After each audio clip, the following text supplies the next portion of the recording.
Rocco, technically I could have done this as Meet the Zor, Meet the Supplier, or Meet the Z, because you've done all. Yeah. But the question, and it's the same question I kick off, and I'm always embarrassed by it, so I put a lot of disclaimer against it, because I like hearing the franchise story, but nobody felt like they were going to do franchising. They fall into it. So how did you fall into franchising? What's your franchise story? Yeah, Nick, thanks for having me. I appreciate it, and happy to share my story. I don't know if it's as interesting to most people, but it was certainly an interesting turn in my career.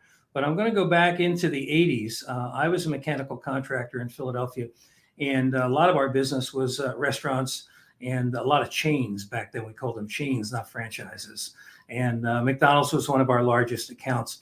And in my neighborhood, there was an old Jewish man from New York that owned a bagel shop in Philadelphia.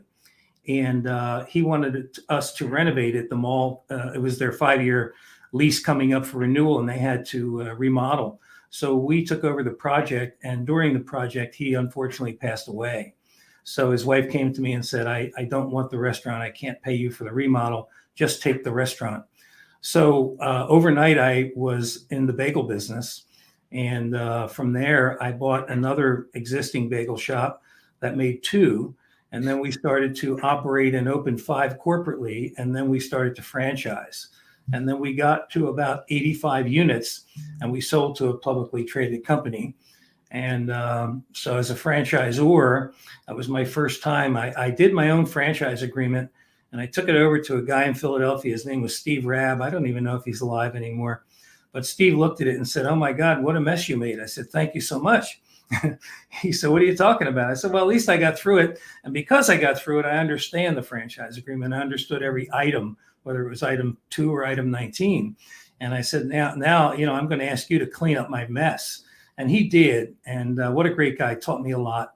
And that's how I got into the franchise business. And we acquired, while we were franchising, we acquired Skolnick's. I don't know if you remember that name. We acquired Bagel Nosh out of Florida. And we started to grow by acquisition and certainly organic growth, and open, one store at a time. Had a couple McDonald's operators that were franchisees of ours. So that was kind of my entree into franchising. And then when I did sell to a publicly traded company, they had asked me to stay on for 3 years, and I stayed on for 5 years, which is very rare. Usually it lasts around 3 months with, new ownership, or if you're acquired. But I did a lot of international stuff. We were in Dubai, we were in Iceland, we were doing all kind of cool things. And then the opportunity to become a large area developer, a franchisee of Krispy Kreme, became available. And I worked on that for 2 years. And it took 2 years for them to give me the opportunity to develop Pennsylvania, New Jersey, and Delaware. So I did that 1999 through 2007, 2008. Then sold back to Krispy Kreme corporate. So again, sold to a public company. And then I became a supplier, and then I've been on the supplier side ever since, with Benetrends for 16 years now. So it's been one hell of a ride. I feel like I've certainly experienced every leg of the stool: franchisee, franchisor, and now supplier. And I use that experience every day because I feel for the franchisees who are our direct clients. They're the ones borrowing the money to invest into these brands. I feel for the franchisors who are in a position where they're very competitive, of course. I mean, in franchising, if you're in the pizza business, you don't just compete with pizza shops. You compete with everyone selling a franchise. Yeah. Most people have never been in the business before. So I feel for them as well.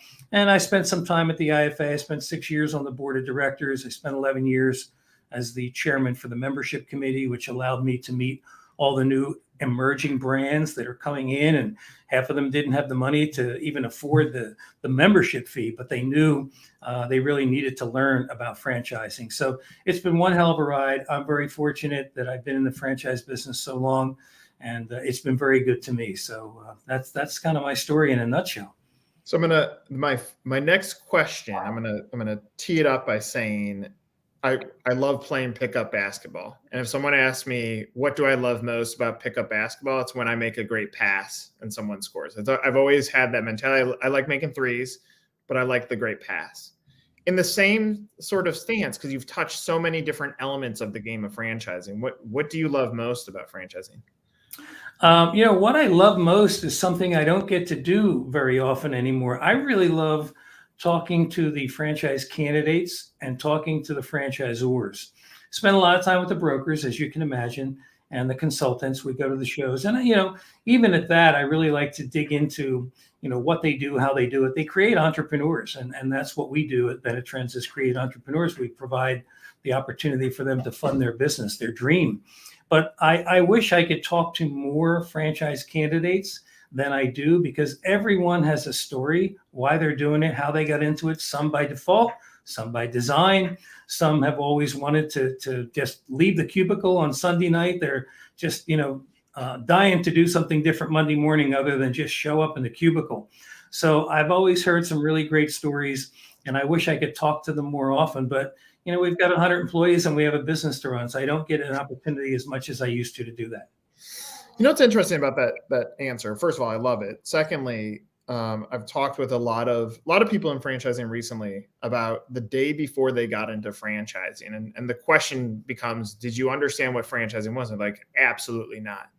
And I think about the franchisees that exist, which frankly, I think this is why the broker community has had the success that they've had, is you ask a franchisee if they knew what franchising was before they actually filled out that form, and they say no. And no franchisor is saying, well, wait a second, before we sell you on our offering, let's actually educate you on how franchising works, because it is complex, it's scary, but it can be tremendous if we can give you the right tools to scale your business. So I think about that, because what you love most, what you end up doing is you're providing institutional knowledge when Rocco talks to a candidate about franchising that probably helps paint a different picture of what franchising actually is versus what they perceive it to be. It's interesting. When I do talk to clients that are about to go into business, you're right. They really have not understood what franchising was. I was lucky when I was a contractor. All of my clients were franchise brands. So we did McDonald's, Burger King, Wendy's, Friendly's, Denny's, all the different hotels. And I used to understand from a mechanical contractor's perspective, if I stock parts for the equipment in McDonald's, I stock parts for almost every McDonald's. If I stock parts for Wendy's or Denny's, they all have the same equipment. That was wonderful for us as a contractor, and it allowed me to understand how they scale, how they build, how they really get consistency to the end user. Because what they do is they really duplicate everything, and that's the beauty of a proven system, right? But that still doesn't mean they've ever been entrepreneurs, even though they're going into a proven system. And I dig deep, even when we take on a new franchise brand. We recently took on a brand in Florida called Pure Clean. And before I took them on as a franchisor client to fund their franchisees, I asked Steve White, the president and COO, if he would mind if I secretly shop the brand. That was kind of fun for me. I was able to secretly shop, go through the development stages, ask a lot of questions, call a few franchisees and ask them if they would do it again, what the pros and cons were. And that allowed me to understand the brand. And then that allows me to share it with my team and allows me to share it with our lenders, so I know who to match them up with. Now, in a lot of cases, maybe some other funding sources may not be able to spend that much time or really care or understand that. But I came from that world, so I love every piece of it. And it really gives me a much better bird's eye view of how to manage our relationship to the best of my ability when I understand as much as I can about the brand, their development schedule, their culture, and how they really are successful. It's almost like you should have documented that or filmed you doing that research, because it's like your process there. One, I don't think a lot of lenders look at businesses that way. And so they're qualifying a candidate and qualifying the investment or the funding based on paper. And what you did is you dove into the human psyche of the franchise owner and understanding like how viable is their growth strategy. That misses, and not just for lenders, that misses for a lot of suppliers and for franchisees. Is that, if I'm helping frame a disappointment in franchising, is that we don't go deep enough as an industry to make sure that people are set up to succeed? So I met Steve at an event, and we smoked a cigar together and kind of bonded. And I asked him how long he's been doing it and a little bit about the business, just, idle chat over a cigar and a glass of wine. And I find out that he really doesn't have a funding partner, because most of the partners that he was aware of said his deals were too small.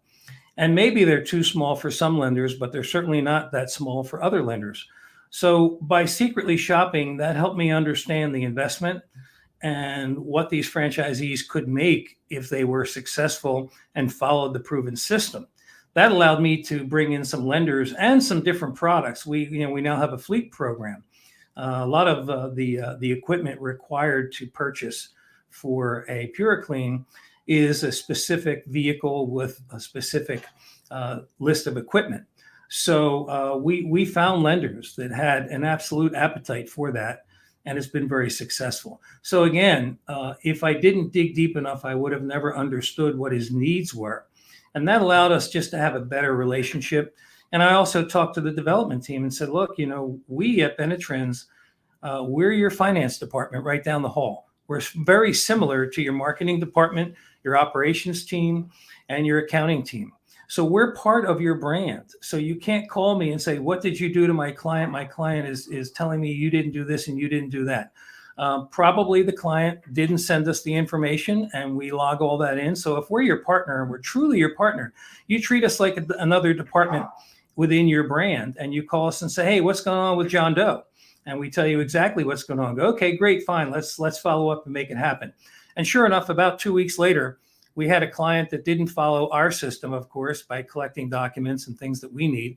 And the franchisor called and said, what's going on? They said, oh, well, those people at Benetrends aren't doing anything. So I happened to be with PureClean that day, and we got all the information and straightened it out. So that allowed us to really understand that we're really a partnership, not just a funding source to someone.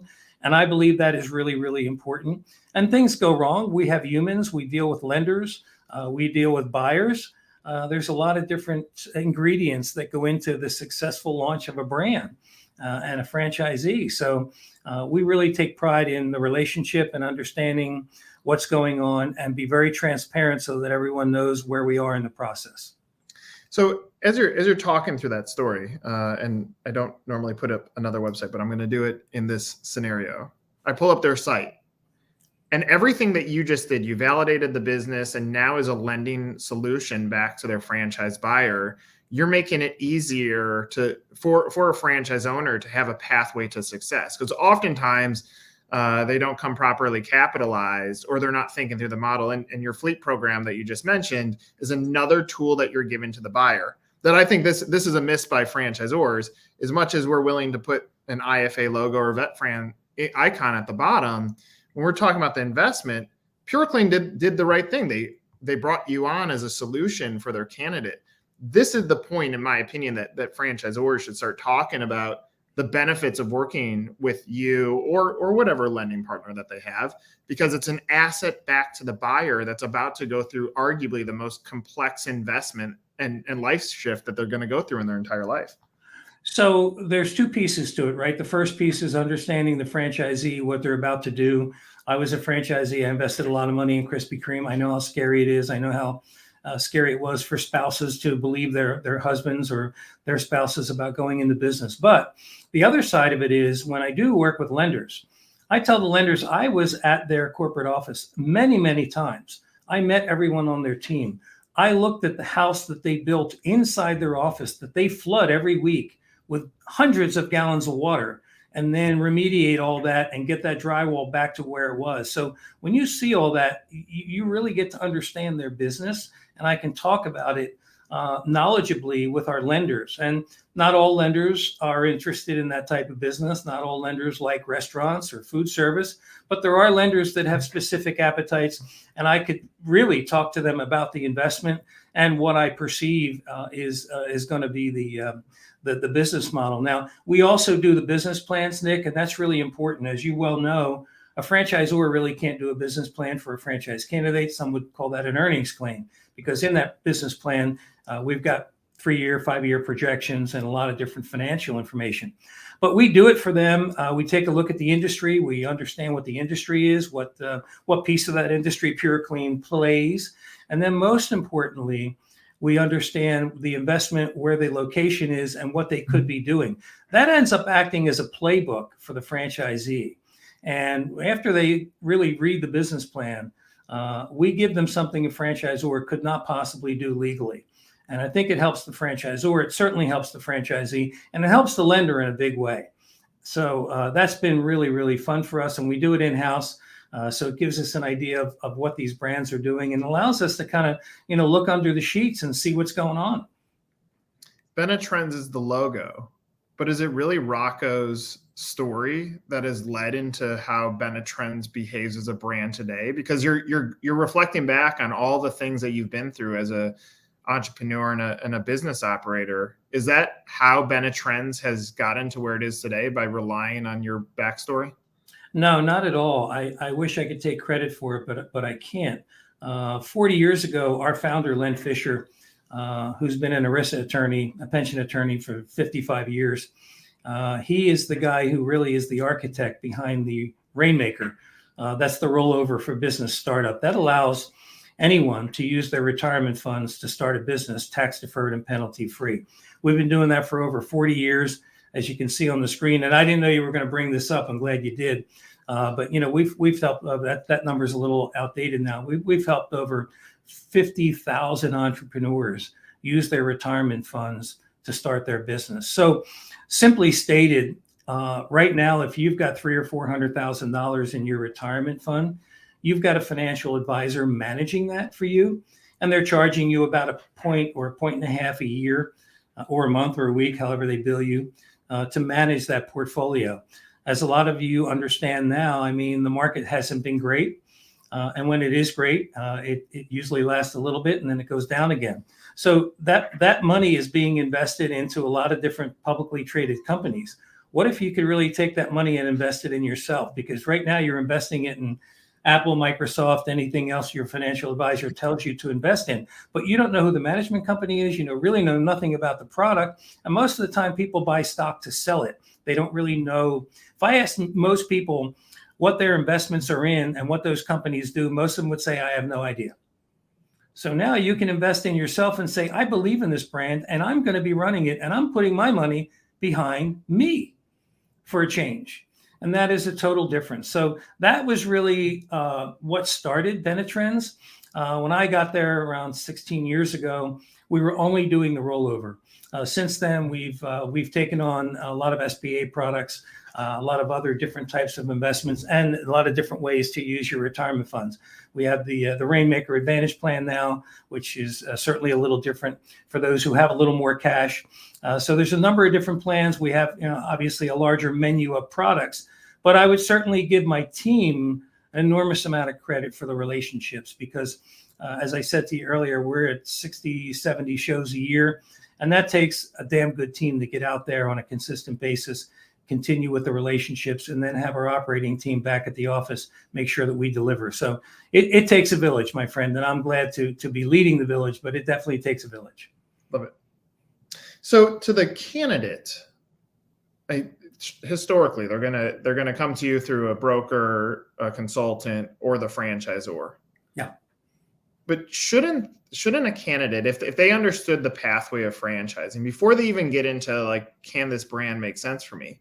Shouldn't they be talking to someone like you before they even go to the ZOR or the broker to understand? Like, if you think about buying a house, it's not like I call the agent and say, I need you to help me figure out what I can afford. You have some sort of sense of what you can afford before you start looking at the home. Is that kind of still backwards in franchising, that I should know what I'm playing with to then align the right proper brand with me?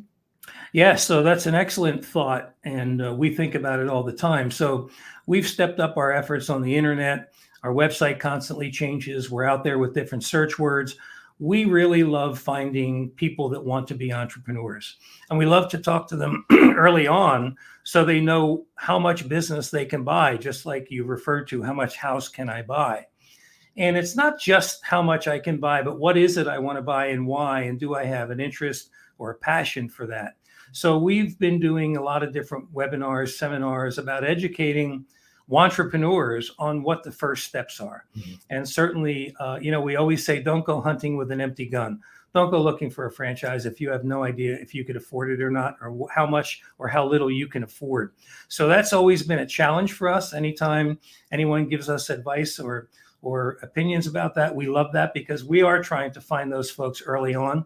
And we do rely on our referral partners to do the same thing when they find folks early on that do want to be entrepreneurs they may not know. We always encourage our referral partners, especially the brokers and consultants, send them to us early before they even start looking at brands, so we can evaluate and give them a pre-qual for an amount of money that we know they're going to get approved for. So they may be able to look at a few other brands that they thought they may not be able to afford before they worked with us to understand what they're capable of. If you think to franchisees, and there are going to be a percentage that don't make it. It could be funding, it could be wrong brand, it could be wrong neighborhood, it could be wrong real estate. There's a million reasons to create a failure. But if you could grab those folks that have failed and give them a piece of advice that they should have thought about before they got into franchising, what would that be? Yeah, that's so simple. I have 3 rules for successful franchisees. Rule number 1, follow the system. Now, in order to follow the system, you have to select one and believe in it enough to follow it. Rule number 2, do not quit at the 50-yard line. So often people put their hands up. They've never been a leader before. They go, oh, this is too difficult for me. I can't do this. Well, you could do that at your job. Maybe they'll give it to someone else, but you don't do it when you are the entrepreneur. So number 1, follow the system. Number 2, do not quit at the 50-yard line. Number 3, do not go in undercapitalized. What do I mean by that? Well, the investment's $150,000. And I talk to franchisors all the time about this and say, what's your investment? I say, well, my franchise fee is $50, and it's another $150 for the equipment and supplies. Okay, great. That's $200. So let's figure your investment's going to be $260 or $280. Oh, no. I don't want to tell anybody that. Why don't you want to tell anyone that's the truth?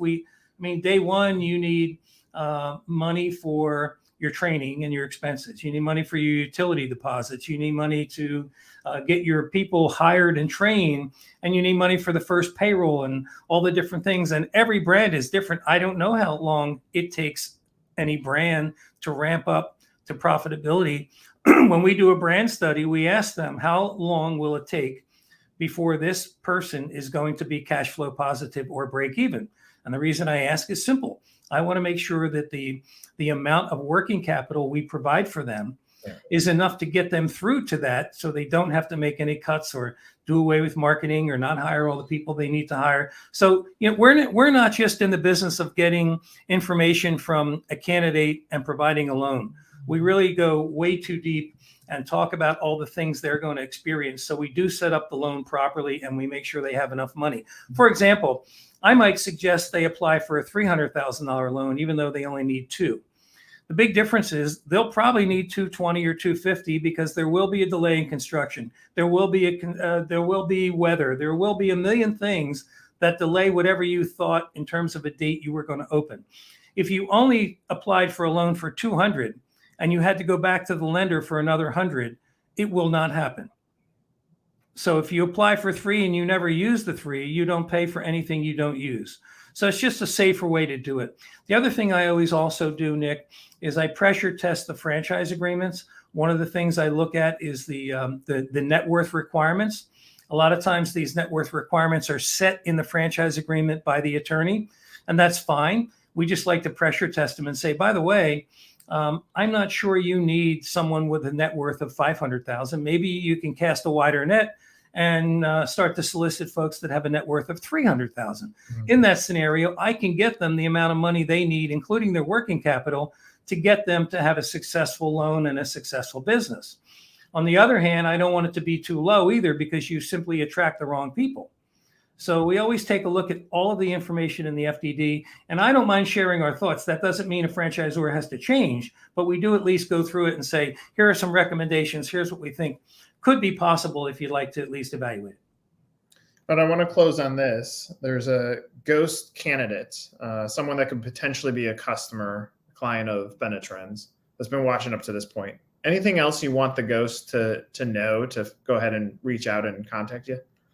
No, I mean, I would love that. And I love Ghost. I don't need to know a whole lot of information. I just like to have great conversations and learn as much as I can. I always think all of us are smarter than one of us. And, I've been around long enough to make a lot of mistakes. So I don't know that I'll live long enough to make every mistake. So I like to learn from others as well. So I do listen. Love it. Rocco, thanks for sharing your story. One of the good guys in franchising, most knowledgeable guys in franchising. Appreciate you doing this. For Rocco, I'm Nick. This is another episode of Meet the Supplier /Z/Zor, just like we went through. Take care. Thank you so much, Nick. Really appreciate it. Have a great day.